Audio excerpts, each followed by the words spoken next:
পশ্চিমবঙ্গে দুর্নীতি এবং নারী নির্যাতনের প্রতিবাদে চন্দননগরে পরিবর্তন সংকল্প সভা। উপস্থিত মিঠুন চক্রবর্তী। পশ্চিমবঙ্গে সীমাহীন ছুটি, দুর্নীতি, খুন, ধর্ষণ এবং নারী নির্যাতনের অভিযোগ এবং এসআইআর সংক্রান্ত মিথ্যাচারের প্রতিবাদে চন্দননগরে অনুষ্ঠিত হল পরিবর্তন সংকল্প সভা। রবিবার বিকেলে এই সভায় প্রধান বক্তা হিসেবে উপস্থিত ছিলেন বর্ষীয়ান অভিনেতা এবং রাজনৈতিক ব্যক্তিত্ব মিঠুন চক্রবর্তী। সভা থেকে রাজ্য সরকারের বিরুদ্ধে তীব্র সমালোচনা করা হয়। বক্তারা অভিযোগ করেন, বর্তমান পরিস্থিতিতে সাধারণ মানুষ নিরাপত্তাহীনতায় ভুগছে এবং প্রশাসনিক ব্যর্থতার কারণে রাজ্যে অপরাধ বেড়েই চলেছে।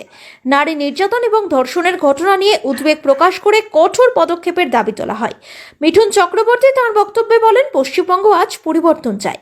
দুর্নীতি এবং অন্যায়ের বিরুদ্ধে মানুষকে একজোট হতে হবে। তিনি আরও বলেন, সত্যের পক্ষে দাঁড়ানোই এই সভার মূল উদ্দেশ্য এবং আগামী দিনে বৃহত্তর আন্দোলনের ইঙ্গিত দেন। সভায় বিপুল সংখ্যক সমর্থক এবং স্থানীয় বাসিন্দাদের উপস্থিতি লক্ষ্য করা যায়। গোটা এলাকা জুড়ে ছিল কড়া নিরাপত্তা ব্যবস্থা। সভা শান্তিপূর্ণভাবেই সম্পন্ন হয়।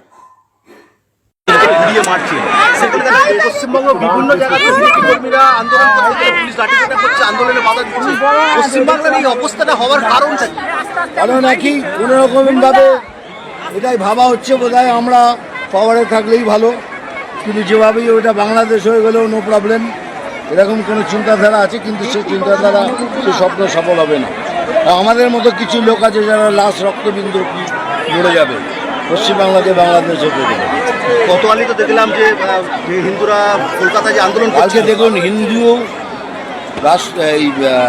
হিন্দু জাগরণ মঞ্চের লোকেরা প্রতিবাদ করেছে, তাদের পুলিশের অ্যাটাক করেছে, তাদের এটা কি হচ্ছে?